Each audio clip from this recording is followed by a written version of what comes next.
সোনার তরী কবিতার গুরুত্বপূর্ণ বহুনির্বাচনী প্রশ্ন ও উত্তর। রবীন্দ্রনাথ ঠাকুর কত খ্রিস্টাব্দে জন্মগ্রহণ করেন? 1861। রবীন্দ্রনাথ ঠাকুরের বনফুল কাব্যগ্রন্থটি কবির কত বছর বয়সে প্রকাশিত হয়? 15 বছর বয়সে। ধান কাটা হলো সারা চরণটির মাধ্যমে কোন ভাব প্রকাশ পেয়েছে? কর্মের পরিণতি। পরপারের গ্রামখানি কিরূপ? আঁকা ছবির মতো। সোনার তরী কবিতায় মাঝি কিভাবে চলে যায়? ভরা পালে।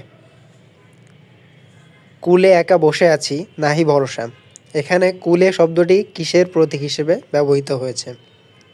ইহ জগৎ। ভাড়া কি? ধান রাখার পাত্র।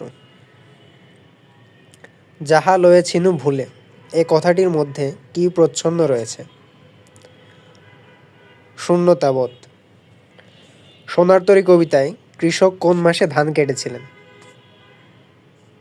শ্রাবণ মাসে। সোনার তরী কবিতায় কবির আক্ষেপ নিচের কোন পদ্ধতিতে প্রকাশ পেয়েছে? যাহা ছিল নিয়ে গেল সোনার তরী। সোনার তরী কবিতায় ঠাঁই নাই ঠাঁই নাই কথাটিতে মাঝির কেমন মনোভাব প্রকাশিত হয়েছে? অনাগ্রহ। সোনার তরী কবিতায় বাঁকা জল মূলত কিসের প্রতীক?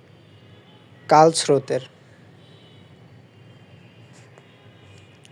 সোনার তরী কবিতায় বিদেশ কিসের প্রতীক হিসেবে ব্যবহৃত হয়েছে? চিরায়িত শিল্পলোক। বাঁকা জল খেলা করার মধ্য দিয়ে নদীর জলের কোন দিকটি উন্মোচিত হয়েছে? উদ্দামতা।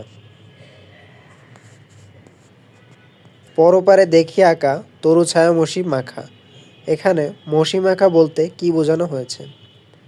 কালো রঙে মাখানো। কৃষককে দেখে সোনার তরীর মাঝির কেমন অনুভূতি হয়? নির্বিকার থাকে। নির্বিকার থাকে। সোনার তরী কবিতায় সোনার ধান আসলে কি? সৃষ্টিকর্ম। ওগো তুমি কোথা যাও কোন বিদেশে, এখানে বিদেশ বলতে কি বোঝানো হয়েছে? অপরিচিত স্থানে। জলকে বাঁকা বলে অভিহিত করে কি বোঝানো হয়েছে? পরিস্থিতির ভয়াবহতা। গান গেয়ে তরী বেয়ে কে আসে পারে? প্রকৃতপক্ষে উক্তিটিতে কাকে ইঙ্গিত করা হয়েছে? মহাকাশ। মাঝিকে দেখে কৃষক উৎসুক হয়ে ওঠেন কেন? কৃষক ও তার ধান নেবে এই আশায়। এখন আমারে লহ করুণা করে, আমারে বলতে এখানে কাকে বোঝানো হয়েছে? কৃষককে। সোনার তরী কবিতায় নৌকা কিসের প্রতীক? চিরায়িত শিল্পলোকের প্রতীক। সোনার তরী কবিতায় সোনার ধান কিসের প্রতীক? সৃষ্টিকর্ম। কূলে একা বসে আছি নাহি ভরসা বলতে কবি কি বুঝিয়েছেন? অনিশ্চয়তা। ধান কাটার পর কৃষকের মনে কিসের উদয় হয়? আশঙ্কার। মাঝির তরীতে কৃষক স্থান পেলেন না কেন? ধানে তরী পূর্ণ বলে।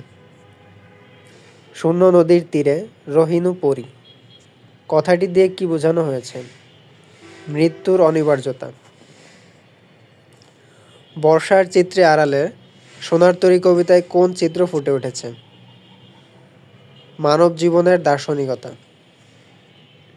সোনার তরী কবিতাটি কোন ছন্দে লেখা? মাত্রাবৃত্ত। সোনার তরী কবিতায় বর্ণিত নদীটির স্রোত কেমন? বর্ষার মতো ধারালো, খুরের মতো ধারালো। যে উদ্ধৃতি বা উদ্ধৃতিগুচ্ছ বিপদের অবস্থাকে বোঝায়? ভরা নদীর খুর